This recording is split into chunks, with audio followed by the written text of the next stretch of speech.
Moraï Veraboutai Mishpaha Yekara, chers auditrices et chers auditeurs, eh bien, notre calendrier est bien chargé, Baruch Hashem. Chaque jour a sa valeur, n'est-ce pas? Et porte son caractère dans la relation que nous avons avec Kadosh Baruch Hu et surtout entre nous, les uns et les autres. Parce que le Yom Kippourim peut être pardonné probablement parce qu'il est dans le Kisei Rahamim, hein? À Kadosh Baruch Hu, les péchés qu'on fait vis-à-vis de lui, Ben Adam la Makom. Mais Kippour ne pardonne pas les péchés qu'on a fait Ben Adam la Havero. Si j'ai naturellement fait du mal à quelqu'un, je suis obligé d'aller pour lui demander pardon et de m'excuser, Nachon, et lui dire Mehila Seliha Vechapara, en espérant qu'il va accepter ce pardon et cette confession. Comme nos sages nous l'ont dit, Tefila Tshuva Utzedaka Ma'averin et Troa Gezera. Il y a trois choses qui vont effacer toutes nos erreurs passées. C'est la prière, la Teshuvah et la Teshuvah et la Tzedaka. Que nos maîtres, ils ont traduit d'une autre manière avec des mots très jolis, très mignons. Pourquoi? Au lieu de dire Tefila, Tshuva, Tzedaka, ils ont dit Kol, Tzom ou Mammon. Pourquoi? Kol, c'est la voix, c'est la prière. Tzom, c'est le jeûne, c'est vis-à-vis de Dieu. Mammon, c'est l'argent vis-à-vis de la Tzedaka. Ok? Ce qui est bien dans ces trois mots, c'est qu'ils ont la même valeur numérique. La même gematria. Kol, c'est 136, Kouf Vav Lamed. Tzom, Tzadik Vav même, c'est 136. Et Mammon, même Vav Nun, c'est 136. Taratata. D'accord? Et donc, voilà, effectivement, quels sont les moyens, Baruch Hashem, que la Torah nous a donnés pour réparer un passé. Je vais vous dire la vérité, j'aime bien les livres de Moussar et tout, d'accord, de Rabbi Yonah, de Chovot Halivavot. C'est merveilleux parce qu'ils nous donnent des conseils. Mais je pense que sincèrement, il est dans la nature de chaque être humain de faire le moussar. Et de le faire dans sa famille. Comme on dit, Shema Beni Moussar Avicha, Ve'al Titosh Torat Imecha.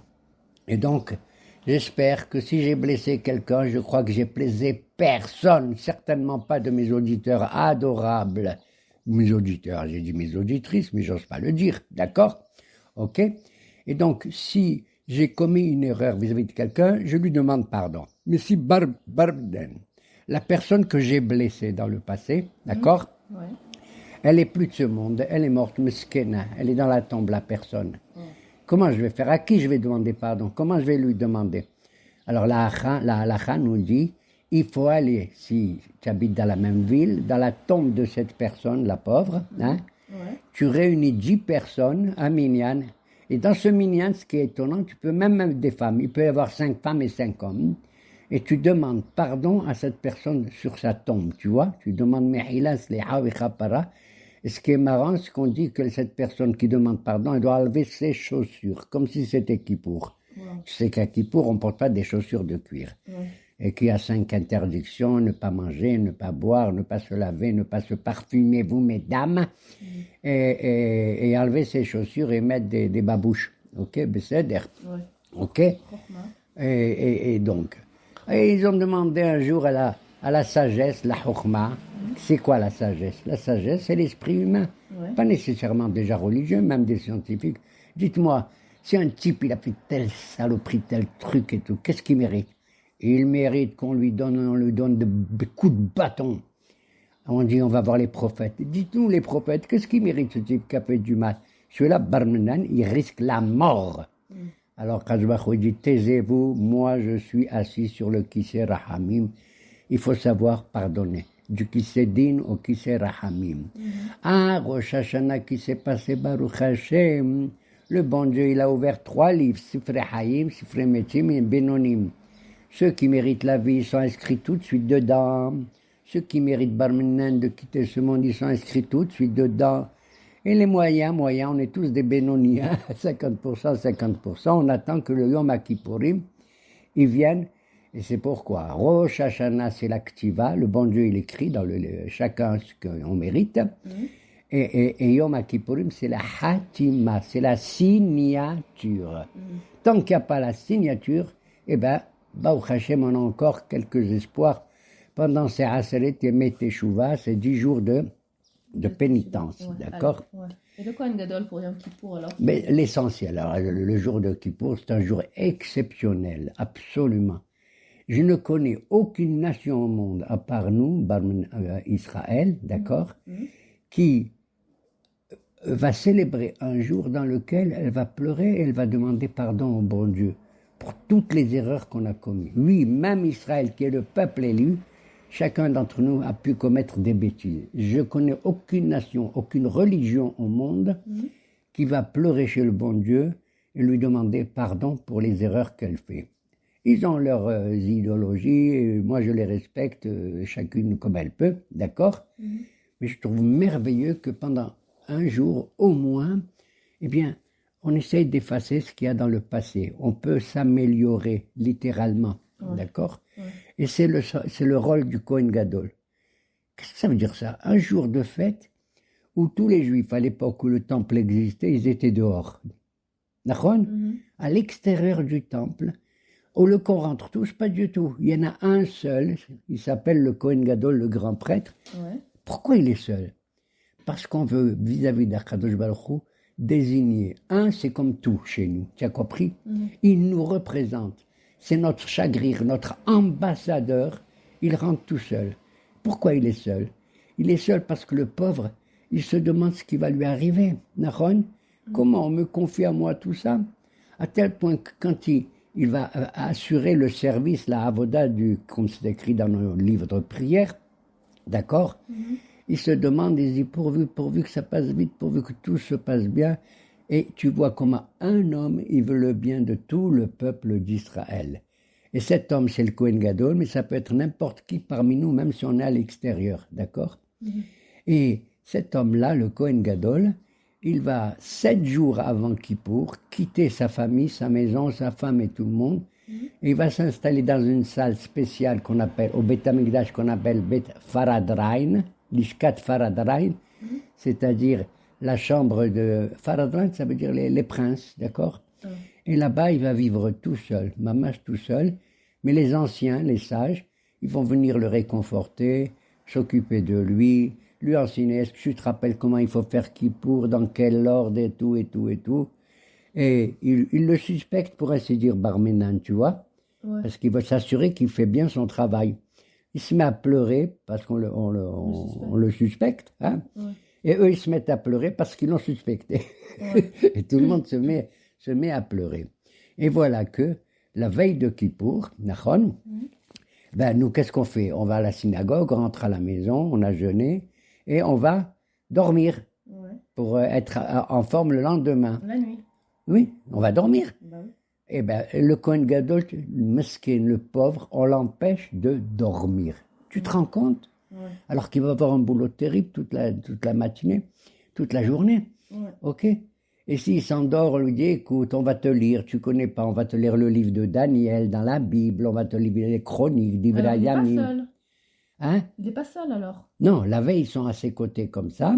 Donc eux aussi dorment pas. Parce qu'il ne fait pas le service divin encore. C'est le lendemain matin qu'il va faire le service divin. Qui c'est qu'avec lui? Eh bien, les anciens, les sages du Sanhédrin. Donc eux aussi dorment pas toute la nuit? Pas tous, je ne sais pas les 71, mais certains d'entre eux, je ne sais pas. D'accord? Certains, la Torah, la Gemara a dit, certains de nos anciens, ils s'occupent de lui. Ils l'empêchent de dormir. S'ils voient qu'il somnole un peu, ils font comme ça avec leurs doigts, tac, tac, tac, tac, tu vois, avec l'index et le pouce, et ils l'empêchent de dormir. Ils lui lisent, comme j'ai dit, des passages de la Bible, soi-disant pour le motiver, d'accord? Et voilà, comme ça, durant toute la nuit, ok? Le lendemain matin, ben, commence la cérémonie. Une cérémonie individuelle qui compte pour l'ensemble de tout le Ham Israël, et même des nations du monde aussi. Ça, il faut le dire. Ok? Et l'essentiel, donc, tu sais, il va faire des korbanot, des sacrifices. Tu sais combien de sacrifices il fait à Kippour tout seul? Non, presque 70. 15. Wow. Il fait 15 sacrifices. Et il va changer à chaque fois à ses habits. Ça, c'est bizarre, mais je le dis. Tant qu'il est à l'intérieur du temple, dans ce qu'on appelle le Echal, il peut porter les 8 habits habituels. Parce qu'un Kohen Gadol, il a 8 habits qui sont tissés avec des fils d'or et tout, c'est magnifique, patati patata, ok. Mais quand il doit rentrer au Kodesh HaKodashim, au sein des saints, tu sais, là-bas il est fermé entièrement, avec un rideau, avec un mur. Là-bas il y a le Aaron à Kodesh, et l'arche sainte dans laquelle se trouvent et les tables de la loi intégrale, et les tables cassées, d'accord, et un livre de Torah à côté aussi, un Sefer Torah, d'accord. Et il doit effectivement faire l'essentiel du Yom Kippourim, tu sais quoi? Bon, il y a les korbanot, tout ça, mais c'est d'entrer et de prendre comment on appelle ça, les charbons qu'il y a sur l'autel des sacrifices. Il rentre avec ces charbons-là et dans ses mains, il prend un ketoret, l'encens, qui a été bien cassé, bien concassé pour Kippour. Et c'est à l'intérieur du Kodesh HaKodashim, contrairement au Tzadokim, que le Kohen Gadol, il va faire l'encens. C'est un service. Pourquoi? Parce que l'odeur de l'encens, la fumée de l'encens, elle représente l'intériorité de nous tous, c'est la neshama. Tous les sens, ils ont une valeur. Nachon, la vue, l'ouïe, le goût, le toucher. Mais c'est l'odorat, Nachon, étant donné qu'Akadosh Baruch Hu, Vaipach be'apav nishmat haim. Il a créé l'homme avec afar min adama, mais ce qu'il est censé, c'est la neshama. Et donc, à Kippour, on ressent le plus la vigueur et la force de la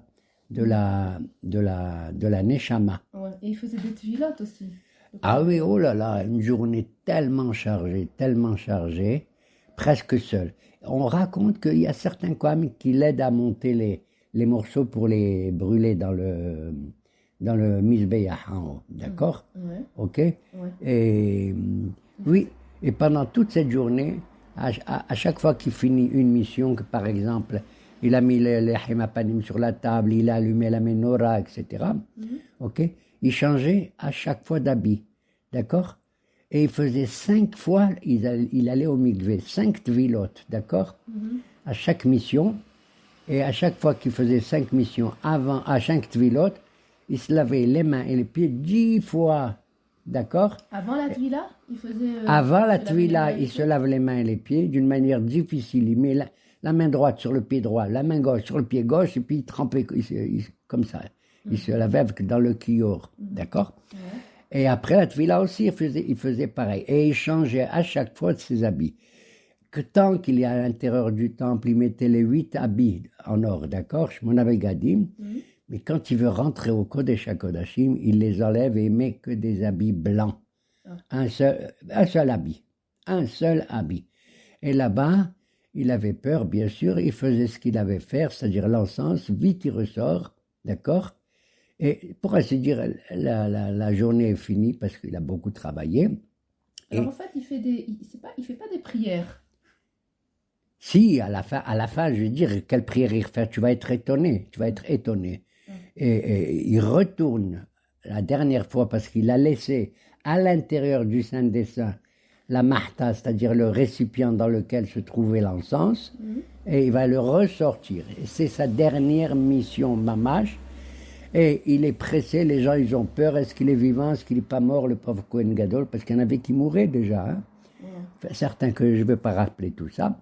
Et il faisait une prière, tu sais laquelle?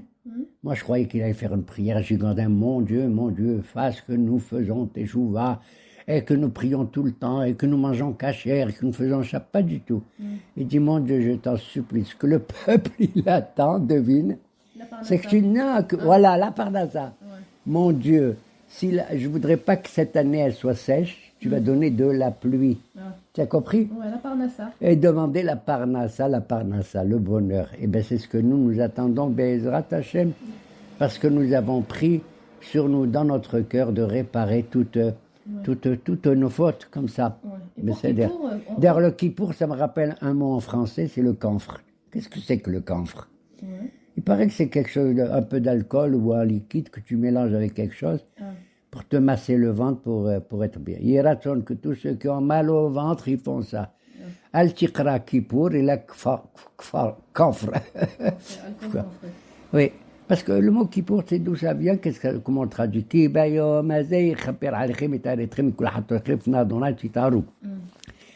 ça veut dire laver.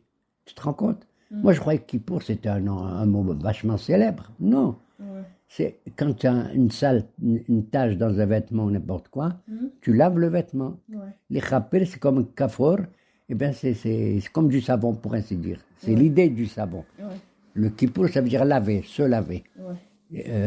Littéralement. Ouais. Et quand on fait à Yom Kippour, Shema Israël, on dit Baruch Shem Kevod, on le fait à voix haute. Ah oui, oui. Toute l'année, quand tu dis Shema Israël Hashem Elokeinu Hashem Echad, tu dis à voix basse Baruch Shem Kevod Malchuto Leolam Vaed. Mais à voix basse. Ouais. Il n'y a que à Kippour, tu entends le nom de Dieu prononcé à voix haute par le Kohen Gadol, les gens qui sont dehors, ils l'entendent. Ouais. Ils crient Baruch Shem Kevod Malchuto Leolam Vaed à voix haute. Pourquoi?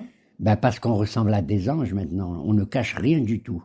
Et d'ailleurs, quand on dit ça, qu'on entend le nom de Dieu et tout, les gens, ils se prosternaient par terre. Les Ashkénazes, ils se prosternent totalement, les mains et les pieds par terre. Mais nous, les Sfaradim, non. On se courbe comme ça un petit peu, il ne faut pas trop se prosterner. D'accord? Comme ça. Alors, pourquoi j'ai dit Baruch Shem Kevod Malchuto? Parce qu'on raconte, un jour, le prophète Ishaïa, tu connais Isaïe? Ouais. Eh bien, dans les débuts de ces chapitres, il raconte qu'il était dans le temple et il a vu des anges. Et il a vu les anges, il les regardait, il les a décrits, il a dit, tu sais, mon Dieu, chaque ange, tu sais combien il a des ailes? 6 ailes. 2 en haut, 2 au milieu et 2 en bas, pour cacher ses pieds. D'accord? Alors, on va voir après un autre prophète qui s'appelle Ézéchiel, le pauvre Miskin. On dit, comment ils sont les anges? Il dit, moi je les ai vus, ils n'ont que 4 ailes. Quoi? Donc il en manque 2. Il manque 2 ailes aux anges. Qu'est-ce qui se passe? Qu'est-ce qui se passe? C'est catastrophique. Ouais. Alors il leur dit, mais c'est lesquels qui ont disparu? Alors les rabbins disent, on ne sait pas, on pense que les deux ailes du milieu. Ah, pourquoi? Eh bien les 6 ailes qu'il avait vues Isaïe, c'est par rapport aux 6 mots qu'on dit à voix haute. Baruch, Shem, Kevod, Malchuto, Leolam, Vaed. Il y a combien de mots? 6. 6, il y a 6 mots. Et donc, il manque 2 mots, il manque 2 ailes. Lesquelles? C'est ceux du milieu.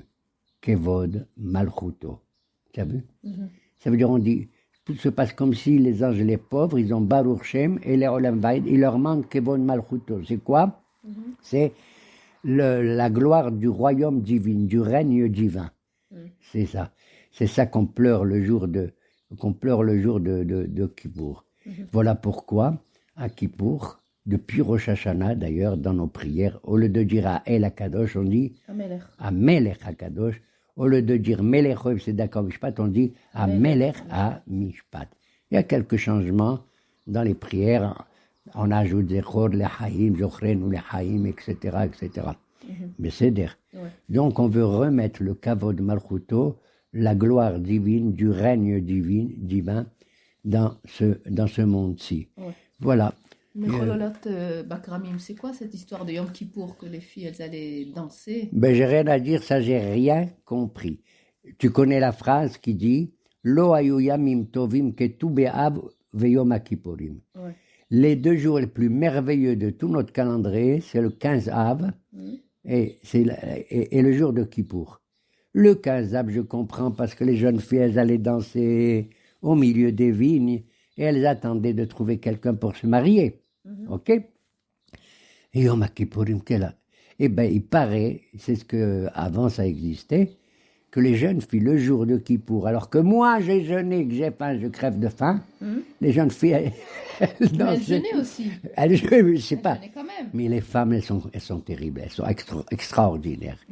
L'amorote, en dépit du fait qu'elles jeûnent, elles ont la force elles aiment danser, de s'habiller comme il convient. Moi, je me rappelle à Constantine, le jour de Kippour, on était à l'intérieur de la synagogue et toutes les jeunes filles, elles étaient dehors. Pourquoi? Ben, pour rappeler peut-être cette histoire de danse à l'extérieur. Tant mieux pour elles, car il leur apporte à elles, comme aux garçons, à tous, l'essentiel de leur vie. Voilà, pour conclure, pour ainsi dire. Aussi. Qu'est-ce qu'elles ont là? Ah, ben, pourquoi ça tombe le 10 Tishri? Ça tombe le 10 Tishri, la fête de Kippour, parce que c'est le moment, après être monté 3 fois au mont Sinaï, Moshe Rabbeinu, il a reçu les tables de la loi. Les premières, elles ont été cassées à cause du Egel Hazav. Et les deuxièmes, elles sont intactes. Et il a prié le bon Dieu, je t'en prie, je t'en prie, je t'en prie. Le bon Dieu l'a dit, Salah, tu quittes Barecha. J'ai pardonné comme toi tu l'as demandé. Pas comme moi je le veux, c'est extraordinaire. Quitte Barecha. Il a adopté le bon Dieu, la parole de Moshe Rabbeinu. D'accord? Et voilà. Mais l'après-midi de Yom Kippourim, pour conclure, on est tous crevés et tout, et on va lire un texte biblique tout à fait étrange, d'un prophète tout à fait étrange. Tu connais les prophètes, il y a Isaïe, Jérémie, Ézéchiel, Nahum, Habakkuk, etc. Mais il y en a un qui s'appelle Yona. Il y a juste 4 chapitres. Et on lit ces 4 chapitres l'après-midi de Kippour. C'est étrange, pourquoi? Non, oui, c'est étrange. Ben, c'est Quel ça. est le rapport avec Kippour? Un rapport extraordinaire que seul le peuple d'Israël il a pu inventer. Le bon Dieu, il voit un homme, il va en faire un prophète, il s'appelle cet homme Yona. La colombe, il s'appelle comme ça. Il lui dit, je t'en prie, monsieur Yona, je te demande d'aller dans un pays étranger dont la capitale s'appelle Ninive. Et tu vas aller voir là-bas, tu vas leur dire, mesdames et messieurs, dans 40 jours exactement, votre capitale sera renversée. Elle va disparaître, vous allez crever tous. Ils vont lui dire, mais pourquoi? Eh bien, tu vas leur dire, parce qu'ils font des averot, le Hamas. Ouais. C'est des voleurs, ils sont violents et tout et tout. Et si, Yona, il dit, mais attends, c'est la première fois que tu demandes à un prophète d'aller à l'étranger pour parler. Ouais. Tous les prophètes, ils ont parlé des autres nations, mais ils étaient ici en Israël. Ils ont parlé à propos des nations, mais ils n'ont pas reçu la mission de leur parler à eux directement. Ouais. Pourquoi tu me demandes à moi? Et je vais te dire, mon Dieu, enfin c'est ce qu'on ressent. Yona a refusé la mission que lui a confiée le bon Dieu. Il a dit, il n'est pas question, je ne vais pas. Pourquoi? Parce que si je vais, et je les connais, regarde, c'est extraordinaire, mieux que les Juifs. Les gens de Ninive, les Goïm, dès que moi je leur parle, au nom de Dieu, ils vont faire tchouva tout de suite. Ouais. Et ils vont pas faire une tchouva stam avec la bouche et avec la pensée. Ils vont véritablement améliorer totalement leurs activités pour le bien. Ouais.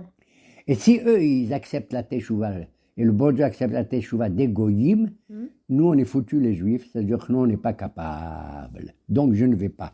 Qu'est-ce qu'il a fait? C'est Akadosh Baruch Hu qui lui a dit. Eh bien, il a refusé. Pour ça qu'on lit ça. Écoute bien. Ce Yona, incroyable, il va à Yafo, je ne sais pas si c'est à Yafo ou à Akko. Là-bas, il y a un port, il y a des bateaux qui passent. Et il avait un bateau, il a dit, je vais monter. Ils lui ont dit, oui, mais il y a déjà du monde et tout. Il leur a dit, moi, je paye tout l'argent du bateau, de tous les passagers. Il leur a donné, tu sais combien? 4000 dinars zahav. C'est comme si tu donnes aujourd'hui 4 millions pour un billet qui coûte que 100 shekels. D'accord? Il leur a payé, il était riche. Donc on apprend ça qu'il était riche. D'ailleurs, tu sais pourquoi Yona était prophète à l'origine? Parce qu'on raconte qu'à chaque fois à Sukkot qu'on fait Simchat Beta Shoeva, qu'on faisait une fête extraordinaire quand on faisait la libation de l'eau à Sukkot, lui il était là-bas, c'est là-bas qu'il a reçu la Nevoa, le Ruach HaKodesh, l'Esprit Saint. Voilà pourquoi le bon Dieu l'a choisi. Mais il s'est opposé au devoir, à la mission que Dieu lui a confiée. Il monte dans le bateau, il dit, moi je m'en vais, je raconte pas, je ne vais pas demander aux gens de Ninive. Mais le bateau, il y avait une tempête, un ouragan terrible, et le bateau a failli se noyer. Les gens là-bas, il y avait des marins, ils ont jeté tous les objets lourds pour que le bateau soit léger, tout ce qu'ils avaient. Et ils ont dit, on va faire le goral, on va tirer au sort. C'est la faute à qui nous arrive une tempête brutale, brutement, auquel on ne s'attendait pas. Le ciel était bleu. Ils ont tiré le goral, et le goral, il tombe, c'est un juif, c'est à cause d'un juif. Quoi, il y a un juif ici? Vous êtes tous là? Non, il y en a un type, je ne sais pas, il est parti, il est en bas du bateau. Il dormait. Dans sa chambre, il dormait. Alors le chef dit, mais le capitaine, il va voir ce Yona. C'était Yona qui dormait. Il dit, qu'est-ce que vous faites? Vous sentez pas? Il dit, laissez-moi dormir, je ne m'en fous. Ils lui ont dit, mais c'est à cause de vous. on a tiré 3 fois le Goral, comme en Se'ir al-Azazel et Se'ir al-Mishtaliyah. C'est comme le Kohen Gadol qui tire le sort entre 2 boucs. Un, il va être offert en korban et l'autre, il va être jeté du haut d'une falaise. OK? À Azazel, au Satan. Eh bien, il lui a dit, mais qui tu es? Il lui a dit, moi, je suis un hébreu et je viens de la terre hébraïque. Et alors, viens, ça va pas, tu vois pas et tout. Alors, Yona, il monte, il voit qu'il y a la tempête terrible. Il leur dit, écoutez, c'est à cause de moi, je le sais. Jetez-moi dans la mer. Et vous allez voir que ça va se calmer. Les gens, les pauvres, les marins, tu sais, ils ont fait même des corbanotes au nom du Dieu d'Israël, tu entends? Puisqu'ils savaient que c'est à cause de ce juif-là. Ils ont pris Yona, ils ont commencé à le tremper ses pieds dans l'eau. Ça s'est calmé. Ils l'ont récupéré. Tu sais comme ils sont gentils? Ils étaient gentils. Ils ont vu que la tempête, elle est revenue. Ils l'ont retrempé jusqu'au tabou, jusqu'au nombril. Ça s'est arrêté, ils l'ont repris.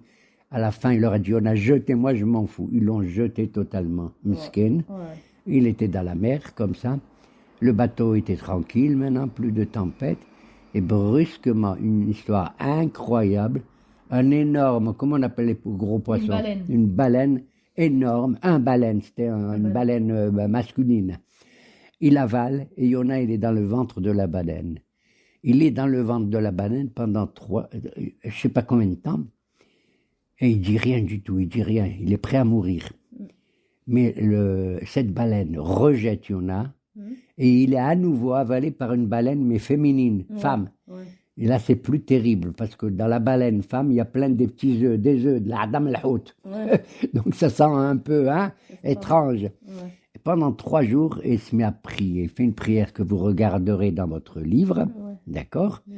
Il dit, oui, j'ai fait un éder, je n'ai pas réussi, là, tout ça. Tu vois pourquoi la veille de Kippour, la prière, on commence par les Nedarim. Et on demande au bon Dieu, tous les vœux qu'on a fait, qu'on n'a pas réalisés, pardonne-nous ces vœux-là. Et on te demande aujourd'hui, on est tous les Juifs présents, tous. Les Hitpalel, on fait une bracha, Baruch Ata Shorah, les Hitpalel, et Ta'abarianim. Mon Dieu, on veut prier avec les truands, avec les brigands. Et moi, je regardais à l'époque, à droite et à gauche, pour voir s'il y avait des brigands parmi nous. Il y en avait? Non, Barbinan, mais enfin, c'est une manière de rire. Non, mais ça veut dire, même s'il y en avait, c'est pour te montrer que même un juif qui a abandonné un peu la foi, la religion, les mitzvot et tout, regarde, il est à l'intérieur de la synagogue. Non seulement ça, on dit au bon Dieu, la prière qu'on va faire, elle a de la valeur que parce que il y a des brigands avec nous. Ça veut dire les pires d'entre nous, ils sont là, mon Dieu. Donc, à plus forte raison, les moyens comme nous, ou les gens comme moi, etc. Donc, tout le monde fait tchouva. Comme ça. Ça rappelle, tu sais quoi? Ça rappelle que quand le Kohen Gadol, il faisait le Ktoret, il y avait 11 l'encens, il y avait 11 produits, 11 parfums. Le 11e, il sentait mauvais. Il s'appelait la helbena. Si tu l'allumes toute seule, mauvaise odeur. Mais si tu la mélanges avec les autres, c'est elle qui donne le meilleur parfum. L'elbonium, on l'appelle en français, helbena. D'accord? Donc tu vois, les Tpalel, Eta Abarianim. Tout le monde est uni. Quelle que soit notre opinion politique, morale, tout ça, à gauche ou à droite ou au milieu. Et alors à ce moment-là, Yona, la baleine, elle vomit à nouveau Yona, et elle le rejette sur un bord de mer. Devine où il se trouve? Dans la ville où se trouve le capital Ninive. Qu'il le veuille ou non, tu vas aller contre la pensée divine et Dieu il t'a envoyé là-bas. Oui, mais ça, Shamaim, Shamata. Exactement. Voilà. Partout où je vais, dans le ciel, comme tu dis, ma fille, Déborah. Si tu es dans le ciel, tu es là-haut. Si tu es en bas, même, tu es là-bas. Et donc, il est arrivé là-bas, il s'est mis à marcher pendant un jour. Une ville énorme avec des millions d'habitants, je ne sais pas, 1,5 million sinon plus. Et voilà, et ben, il leur dit, dans 40 jours, la ville de Ninive va être renversée totalement. Ils regardent ça, qu'est-ce qu'ils voient? Tout de suite, ils font tous tchouva. Waouh! C'est un prophète d'Israël qui nous parle, tout. Ils ont raconté à leur roi. Ils ont raconté. Il paraît que le roi de Ninive, à ce moment, il avait la même figure que Paro de Mizraïm. Il y en a qui disent c'est le Gilgoul de Pharaon. Et il y en a qui disent que même Yona, c'était le Gilgoul de Moshe Rabbeinu. Il aurait eu le visage de Moïse. Incroyable. Alors, la Torah, elle dit là-bas, le livre de Yona, il dit Vayar Hashem et Ma'asem. Le bon Dieu, il a vu leur action, pas leur pensée ou leurs paroles seulement, zamel, à l'extérieur des lèvres, mais vraiment, ils sont améliorés. Yona est devenu dingue. Complètement. Quoi? Des goyim comme cela, des voleurs. Et le bon Dieu leur pardonne et ils ont fait le bien et tout. Il n'en pouvait plus. Il a dit, Tov moti mechayai, je préfère mourir que vivre de voir ça. Il s'est mis dans un coin, il faisait chaud, et le bon Dieu, le soir même, il a fait pousser un kikayon, un rissa en français. Al-baroua en arabe, on l'appelle. Al-baroua. Le rissa, c'est une espèce d'arbuste dont les feuilles sont très, très, très larges et qui te donnent beaucoup d'ombre. C'est-à-dire, sous un rissa, un kikayon, tu peux mettre 4 hommes qui se reposent, ils ont de l'ombre. D'accord? D'ailleurs, tu as remarqué que dans l'histoire de Yona, le mot yon, il revient partout. Kikayon, c'est Yona. Onia, le bateau, c'est Yona. Ninoé, c'est Yona. C'est les mêmes lettres. Yod, Vavenoun, on retrouve Yon, Yon, Yon, Yon, Yon. Bon, c'est un remède, mamache que je donne. Il se repose et brusquement, une petite fourmi, elle est venue, elle a avalé toutes les feuilles, elle a asséché le kikayon. Et Yona s'est retrouvé sous le soleil brûlant à ce moment-là. Il dit, je préfère mourir que... Et là, il finit, le bon Dieu lui dit, écoute-moi, Yona, tu as pitié d'une plante comme ça que tu n'as même pas plantée toi-même. C'est moi qui l'ai fait sortir, tu as compris? Et cette plante-là que je t'ai donnée, elle t'a apporté de l'ombre, d'accord? Elle t'a rafraîchi. Et tu as pitié du kikayon, mais tu n'as pas pitié de 1,5 million, de 3 millions, j'en sais rien, d'habitants, d'êtres humains, que tu voulais que je les détruise et tout, alors qu'ils ont fait teshuva. Silence. On ne connaît pas la réaction de Yona. Le livre s'arrête comme ça. De là, on apprend tout ce qu'on veut. Chacun, il apprend tout ce qu'il veut. C'est que, effectivement, Am Israël, dans les épreuves et les douleurs que nous vivons actuellement et tout, c'est vrai qu'on est les seuls à recevoir tout ça. En espérant que toutes les nations fassent tchouva eux aussi, et surtout eux avant nous. T'as compris? Pour que nous puissions réaliser la phrase que nous disons nous seuls, Am Israël, Ose Shalom Bimromav, Uyase Shalom Alenu, Val Kol Amo Israël, Veimro, Chag Sameach, et qu'on se revoit Bezrat Hashem, tous inscrits dans le livre de la vie. Amen. Pas seulement inscrits c'est à Rosh Hashanah, mais la signature du bon Dieu. J'aimerais la voir, moi. Tiens, bye. Amen.